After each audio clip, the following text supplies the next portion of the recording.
조합제TV 시청자 여러분 안녕하십니까. 2023년 2월 12일 오전 11시 30분입니다. 2.12 총선 38주년이 되는 날입니다.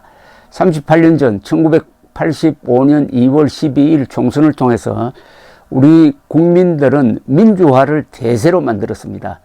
당시 급조된 신민당이 김영삼 씨의 주도로 선거에 참여해가지고 불과 20일 만에 제1야당으로 올라선 것은 국민들이 전두환 정부에 대한 강경한 민주화 투쟁을 요구했기 때문입니다. 그 2년 뒤 6.29 선언이 나와가지고 직선제 개헌을 받아들이고 그 다음에 12월에 선거가 있고 이 선거에서 노태우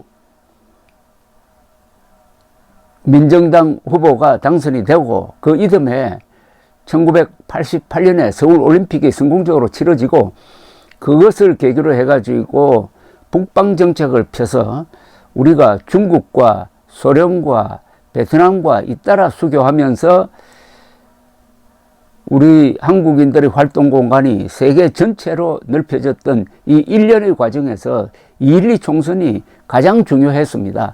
선거를 잘하면 나라가 이렇게 발전하는 법입니다. 그런데 요사이 국민의힘 전당대회가 분당대회 양상을 보이고 있습니다. 안철수 후보는 어제 김기현 후보가 안철수 후보가 당대표가 되면은 윤석열 대통령이 탄핵될 우려가 있다는 취지의 이야기를 한 데 대해서 사과를 요구를 했습니다. 김기현 후보는 어제 경기도 중남부 보수정책 토론회 특별 강연에서 안 후보를 겨냥해가지고 대선 욕심이 있는 분은 당대표로 곤란하다. 현재 권력과 미래 권력이 부딪히면은 차마 입에 올리기도 싫은 탄핵이 우려된다. 대통령 임기가 얼마 안 지났는데 그런 분란은 안 된다고 했습니다. 안철수 후보는 오늘 페이스북에 글을 올렸습니다. 김기현 후보의 후원 회장이 어떤 심평 변호사가 안철수가 당대표가 되면은 윤석열 대통령이 탈당할 수 있다고 협박하더니 이번에는 김기현 후보가 안철수가 당대표가 되면은 윤 대통령 탄핵 가능성이 있다고 했다면서 도대체 두 사람은 어떤 정신 상태이기에 저런 망상을 하느냐고 했습니다. 이어서 이번 전당대회는 여러모로 역사에 남을 것이라면서 상식을 가진 사람들은 상상도 못할 일들이 버젓이 벌어지고 있다. 당원들의 힘으로 상식적 전당대회로 돌려 세워야 한다고 했습니다. 그러면서 저는 김기현 후보의 대통령 탄핵 발언에 대해서 사퇴 요구까지 할 생각은 없다. 사퇴는 심평 변호사 한 명이면 된다. 그러나 김기현 후보는 국민과 당원에게는 사과는 해야 한다고 했습니다. 사과를 촉구했습니다. 김기현 후보가 이 실언을 한 건 사실입니다. 왜 이 순간에 이 시점에서 윤석열 대통령 탄핵이라는 말을 왜 입에 올립니까? 그리고 그 후원 회장이었던 사람은 탈당이라는 말까지 올렸는데 그러면 대통령이 탈당하고 대통령이 탄핵당하는 이런 말을 입에 올리면 이게 말이 씨앗이 되는 것 아닙니까? 더구나 2016년에 당시 박근혜 대통령을 선동적으로 탄핵한 그 악몽이 생생한데 왜 이 말을 했는지 짐작은 갑니다. 그렇게 해야 당원들이 안철수 후보를 찍지 않을 것이다.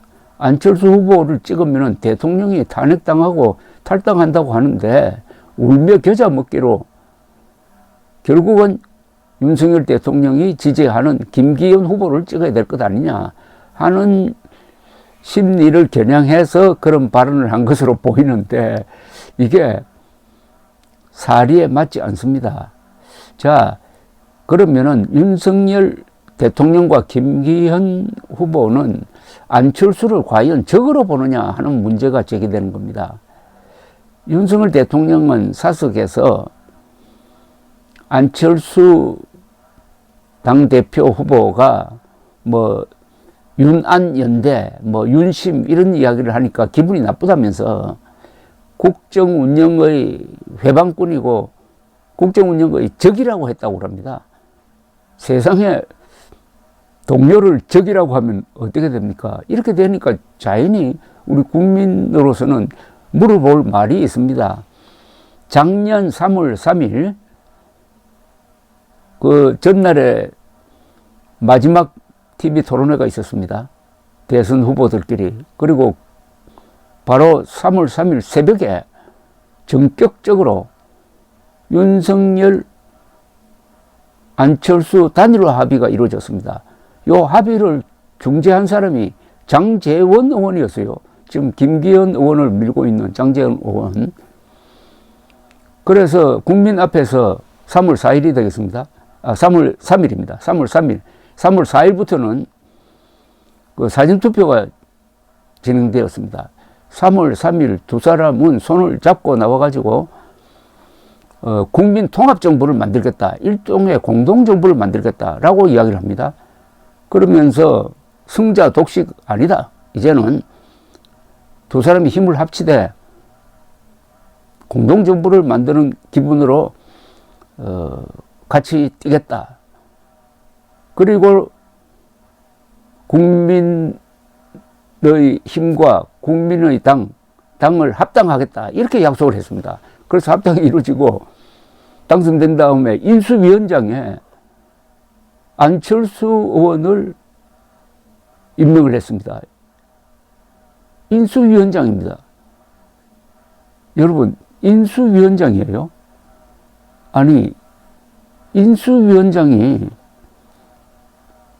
적이 될 수가 있습니까? 그러니까 윤석열 대통령이 안철수 의원을 적이라고 함으로써 안철수, 윤석열 단일화 합의는 사기였다. 국민들을 속인 것이다 하는 것을 스스로 고백하는 셈 아닙니까? 여기에 대해서도 윤석열 대통령은 해명을 해야 합니다. 그런데 윤석열 대통령은 이런 결정적 실언에 대해서 해명을 하지 않거나 아주 애매모호하게 해서 더 사건을 키우는 경우가 있습니다. 권성동 원내대표에게 문자 메시지를 보내가지고 내부 총질이나 하는 당대표 운운 이렇게 함으로써 촉발된 것이 이준석 징계 사태 아니겠습니까?